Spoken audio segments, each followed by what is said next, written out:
Lifeventure Mini Cable Lock is a robust, compact lock used for securing your travel luggage and accessories.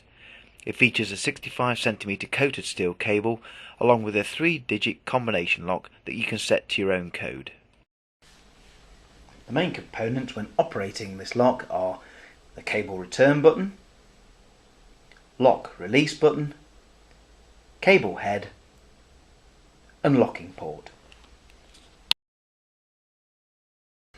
To lock the product, you press the cable release button,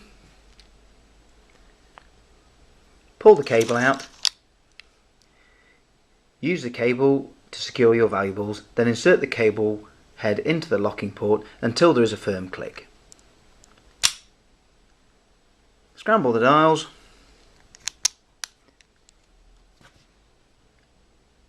and locking is now complete.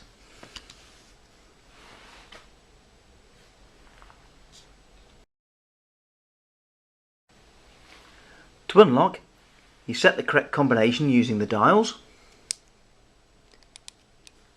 press the lock release button and the cable head removes itself from the locking port. The cable return button can then be used to retract the cable back into the casing like so.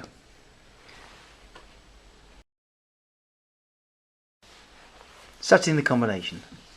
All Lifeventure cable locks come with a preset combination of 000. In order to alter the combination number to your own personal number, make sure that the lock is unlocked and the cable is fully retracted by pressing the cable return button. Press the cable head down into the body of the lock until it stops and the cable stays down. You should feel a slight click when you do this. Turn the dials to your new chosen combination in line with the markers on the top of the body. So for this example, we're just going to change it to 111. Whilst pressing the cable return button, pull the cable out. It needs to come out at least 10mm for the new combination to be set. Let go of the cable return button. That's now set on 111.